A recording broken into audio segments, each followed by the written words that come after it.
everybody. Welcome to Bat Disrupt. Here we are in Atlanta. And we're sitting here, of course, I'm Dominic Couzens. This is Matt Breitenbach. We're with our teammate here, Greg Gould, and our special guest and friend, Ben Moss. How you doing? Thanks for having me, guys. I'm excited to be here. Ben is from the South Florida area and the Tampa region as well, Yep. right? And the head of the Ben Moss Group. Also the head of the Compass Sports and Entertainment Division, which is a pretty high-powered division. More of a facilitator than anything else, though, Dom. So humble. Glorified. Yeah, well, Glorified. thank you so much for being here with us here in Atlanta. I know you got a lot of things going on, and we're talking about disruption, we're talking about innovation, and we always love to hear a little bit about you and who you are and what's going on in your region, your life, and before you came to Atlanta, what's going on? How are things? Well, I've been extended summer in Vermont, so I have a house there, and I think so much of what's important for me is the mindfulness piece, the doing things with intention piece. Nice. And making one decision, and from that, a lot of other decisions kind of flow downstream. So the decision was to go out of town, and then from that, my team grows in the sense that they're more confident, they're taking on more responsibility. I can be more focused on strategic endeavors that I want to tackle, like publishing this book that I wrote like 3 summers ago. Oh, wow. When I was in the mountains and didn't do anything with, because when you're in the market, in the grind, it's just hard to take time out and work on the business when you're so far in the business. And my wife and I also want to do like a coach, not a coaching, but a course for like stress reduction for realtors, things like that, things that I'm passionate about doing. that. And That's so great. it's a little bit of athlete, a little bit of We can all use mindfulness, that. like, I think we I'm all need signing it in up. this world, a little bit Yeah. more of that. So just, I talk to so many realtors like you guys do as well. Such an abundant business in the sense that like the potential for abundance is there for all of us, and yet I've heard even from some of the top realtors, like the stress is real.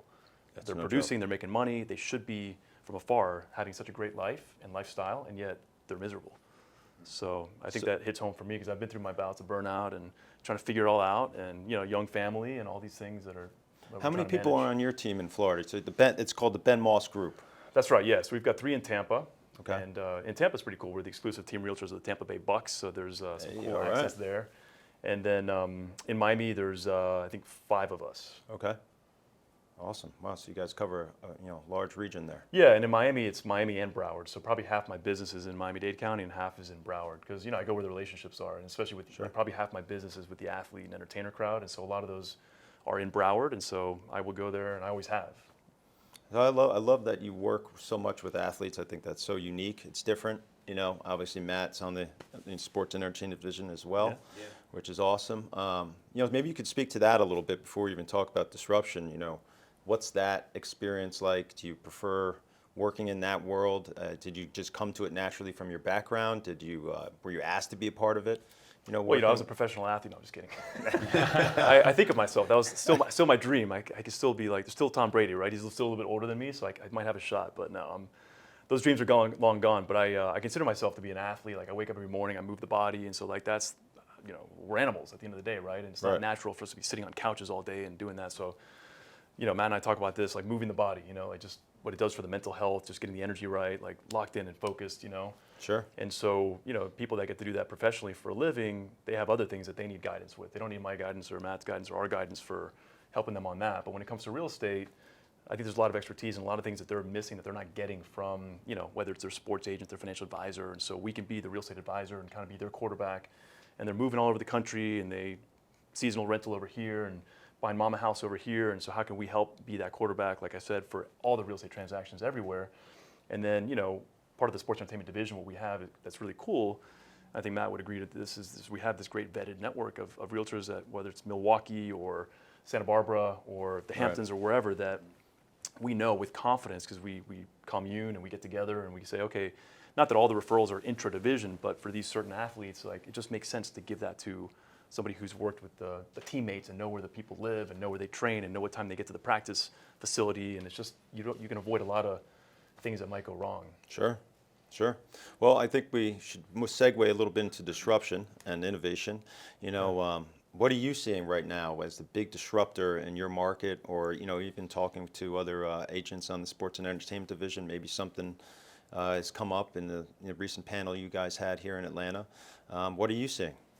Well, I think one way that, as a Compass and as a division that we can disrupt and hopefully are disrupting is that we are providing education for athletes, because that's a passion that I have. I'm publishing a book, like a playbook for athletes, that I'm just going to give out for free. I'm not trying to make money from it, but it's just, man, there's so much information that I can't give when I'm educating the professional sports team, and guys want more information. It's like, hey, I got to go. Got to catch a plane, and so that sort of thing. I think the other thing too, which has nothing to do with sports, is just the macro environment, what's happening. Like, everybody thinks that we're making so much money, but are we really making money, or are we just inflating our money supply and meanwhile deflating our purchasing power as far as what we can buy? And so I think there's a lot of interest. I'm going down all these rabbit holes of monetary history and just trying to understand where does this go? And I think we're lucky to be our compensation is tied to an asset that's appreciating relative, 50% appreciation in property values the last couple of years. We're tied to that. But yet I think people need more advice, because people ask what's happening in the market. I say, well, the U.S. dollar is just depreciating at a lower rate than every other currency in the world, and is the system that we're in sustainable long term? And I have my doubts, but maybe that's a different rabbit hole for another day. Well, one of our questions is, 5 years from now, looking out, where do you see either the industry, or maybe it's just disruption in general? Maybe something coming. Some people have talked about AI, cryptocurrency. Maybe just jump right into that. I don't want to get into a whole other. We try to keep it focused on the question. But I do think, in this time, do you want to be sitting on cash? I mean, I think right now, today, probably so. Cash is not trash. I think Ray Dalio even walked that back and said, no, actually some cash today is probably where you want to be, because everything's been shot down. So at least if you're losing your 8%, if that's a real inflation number, then maybe that's okay. But I think cryptocurrency you brought up, I'm a big Bitcoin guy, and the more of the rabbit hole that I go down, Bitcoin is separate and apart from every other crypto asset. It's a commodity, and I think that owning real estate, so I've been going heavy into real estate, because I think for the cash flow, for the appreciation potential, and if I own property down the road, and I'm not saying that this is going to happen right now or today, but if there's no more US dollar, you can transfer it into Bitcoin or something else. It's transferable, it's scarce, and people need a place to live. We understand it. And so going back to the athletes, a lot of the passion that I have is getting them to understand early on that they should be investing in property. They should be building their property portfolio for many reasons. The tax code is set up to benefit us to own real estate. And if they can get the classification, which they can still do as a professional athlete, as a real estate professional, if they operate themselves the right way and have enough rental property, then that is an amazing tax hedge for them as well. And so they're just not getting a lot of that information. So I think that's the disruption that I personally see, and that I want to kind of contribute in, and just having every athlete start to build their portfolio while they can. Sure.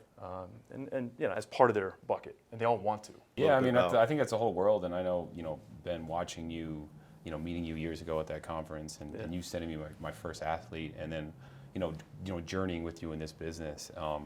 And I, getting to know you, and then even the sports entertainment division, agents that deal a lot with athletes, which we deal with some on our team too. But what we wanted to talk about a little bit on this, we want to focus on a little bit with additional members, even of the division, on Disrupt, is like the athlete as an agent, or as an advisor, as we talked about, or as an advisor agent, as an like kind of they blend, right? You're an agent that is advising athletes, but there's a lot of athletes in our division that have become agents at the same time. So there's a whole other world here of sports entertainment. So why don't you speak to that world a little bit, how you got into it a little bit, like how you just decided to, did you decide to focus on athletes, or did that just come? No, it came. So despite me wanting to be a professional athlete, which I think a lot of young boys do want to do that, but I went to the University of Miami, and I just happened to be there at the right time, and I was the guy wearing a suit to class and taking the Metro Rail and going to the internship, but I was also buying property and flipping property at a young age. And so they got to know me as a real estate guy, and started, hey, can you help me with this? Yeah, I have a realtor. I want to find a realtor in Denver. Can you review this contract for me over here? So it just kind of happened, and I spotted an opportunity. I think that's where a lot of the disruption in our lives can come, is like, we plan, but hold on a second, like what's right here that we're just not even paying attention to? Sure, yeah. Good point. Because we're so focused on this. It's good to be focused, but also it's good to pull back and say, okay, where's the opportunity? Because that is the disruption that can happen, and a blessing. And I have examples that I can share with you guys another time of people that have built a whole career based on something that was over here that they weren't kind of paying attention to. And that's kind of what happened with me. And so whether it's historic homes, or whether it's sports entertainment, whatever the case is. But yeah, I started there, and then started seeing a need, and I started saying, okay, well, I'm not just going to be the guy that tries to go to the club and hang out with the athletes. I tried that; it didn't really work, So I spent a lot of money, and then they didn't care about talking about sports and business. It was all something else, And so I was like, man, I'm so frustrated. I just bought bottles, and what a waste of freaking time and money, But then I said, okay, what I can do is I could go to the team and say, hey, don't these rookies need to learn about like credit scores and what's a lease agreement? What clauses should they have in the lease? How do they get out of the lease early? Absolutely, If they get traded. I was like, oh yeah, let's do that. And so I built a presentation and I went in, and the first presentation probably sucked, and I probably sucked at presenting it. Yeah. I'm sure it wasn't you know, that bad, Ben. It probably was, looking back. But like 10 years later, like I've rebuilt these presentations and then say, hey, we have veterans that want to learn about investing. And sometimes I've gone in there with like a whole presentation ready to go, and I say, well, before I start, does anybody have any questions? And everybody starts asking questions, and that's like the best thing. Like my presentation got scrapped. There was no presentation. It was just me answering questions to all the guys. It's so many questions, and some of them are so basic, but that's where you start. You know, you start where they are and just kind of go from there. You know, it seems which we're kind of getting into Disrupt too, and that's what's so beautiful about Disrupt. We're kind of getting to a lot of great conversations that are kind of evolving, right? But it's the blend of the agent into different aspects, right? Of developer, of investor, which we're going to touch on too. We're going to get some guests on here that are investor, developers, agents, right? That mix as well. You're kind of a three-headed hybrid. Talk about that. I mean, you seem to develop and invest as well. You know, you want to be an athlete, but you work with a lot of athletes, and you're an agent. I train at the like same I'm an time. athlete, but it's just so my abs look good in the mirror. That's but also being from a position to advise clients too. From a development investment standpoint, which I get involved in too. So I mean, speak about that. I mean, some of your developments and investments that's going on. Yeah, so I've been investing. I mean, I think one of the great benefits of being in this business is that we meet clients that are wealthy, successful investors, entrepreneurs, and you get to invest in private equity. And I try to stick mostly to real estate, although I've invested in private companies, and some have been good and some have not been as good. But the real estate has generally always been good, and so it's like for the lowest risk and the highest return, matrix. I think like investing in a self-storage facility, right? People, we know the American psychology. They want to store their stuff. They don't want to get rid of anything. Big business, billion-dollar business. Yeah, or like Class B multifamily that you can renovate and trade out to sell to a REIT or something like that. I mean, like it's been done before. It's not rocket science. And so, that's the kind of stuff that I would advocate and that I've invested a lot in. And they tend to be, mid-teens. If you get lucky, you can kind of hit a triple or home run, get into 20s or 30s IRR. At the end of the day, like who's going to complain about that for something that we can understand? Sure. And we can learn from these professional investors and see how they analyze the deal and see what kind of reporting they're putting out and learn from it, and then start, maybe doing it ourselves. And I've also started investing in building my own portfolio of long-term rentals and Airbnbs because I like those both. I'm curious about it, and as I want to try to educate more athletes about this stuff, well, like shoot, I can't just invest as a limited partner in passive deals. I actually want to get out on the street and learn things. Like, okay, if you set up an LLC, if you put your wife on it, well, now you have to create a separate tax return for it. But if you just have it as a single member LLC, it flows through to your tax return. So I made that mistake a couple times, right? And it's not a big mistake. It's easy to amend the LLC, but just little things, little nuggets that you just pull out that you get these things through experience. I love it. I love your desire to learn and educate yourself. It's really inspiring. And it's, I know I try to do it myself, but I love that. Always trying to learn, always trying to grow. Always, yeah. We like to end this on a funny question. If you're gonna go have a beer with anybody, any athlete you worked with, I guess for you maybe take a hike, right? You're gonna like the hike, maybe get outdoors. Go for a walk. Yeah, go for I like a beer walk. too, though. So yeah. So either or. Of all the athletes you work with, one that you could name, or who would you do that with? Does it have to be an athlete? Or any client, I guess. I would say, somebody that I met once that I have great respect for because I'm kind of a geek with podcasts. That's how a lot of my learning happens, and at like sometimes 1.5 or 2 speed. And then I'm evernoting and taking notes on hold on a second, I got to write this down because I'm not going to remember it. But I would say if it was anybody right now, I would say somebody like Aubrey Marcus, just because here's a guy who built a business while being very mindful and intentional about what he's doing and really trying to help other people and share his wisdom and his nuggets. And it's like, man, like that's mad respect for somebody that can do that and maintain a very firm grasp on the spiritual realm as he's doing things his way and really helping other people. So yeah, a walk in the woods for an hour with a guy like that would be amazing. Or any number of podcasters that I listen to. There's so many cool athletes. I mean, some of the young ones, like Jalen Waddle, and like somebody who's like so full of joy and just so humble, like such a stud, yet so humble and so much potential. And just guys like that I've gotten to know a little bit that are just like literally a joy to be around. Like it like exudes from them. And then because not all of them are. I mean, some of them are just more reserved. And I think it's not that they're not pleasant. It's just that they're shy.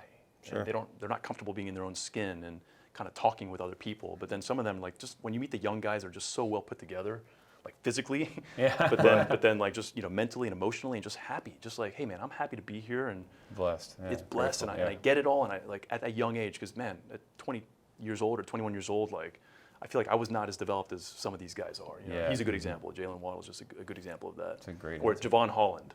Yeah. These are two guys that I've had the privilege of working with recently on the Dolphins that are going to be all pros if they're not already this season, and yet so knowledgeable and so well put together. You're very, very calm, you even kill guy, which is fantastic. But if you pop out of bed at 3 o'clock in the morning, as it relates to the business of real estate, is there something that keeps you up at night? Yeah, Yeah. I think it's just a number of things that we have to do. Like the one thing that you miss on a transaction, or the one person that you meant to reach out to that you didn't, that you care about. It's like, oh man, like I did 99 things right, but it's that one thing that gets me, you know? And it's hard to wind it down. That's why I started meditating, by the way, Dominic. It wasn't that I was like love it. trying to be Yeah. spiritual or whatever. Yeah. I think that part has come in, which has been a huge blessing, but it was that, man, I just like, I don't want that 3 a.m. thing happening. Yeah, it's it's a real thing The that we all anxiety. battle, no doubt. Yeah. The anxiety is real. But look, we know you're a busy guy here in Atlanta. Thank you so much for being on with us. It's This great has to do been it. great. Thank you, brother. Yeah. Thank you, Ben. Mr. Breitenbach, Thanks, man. Greg, thank you. See you, man. You too.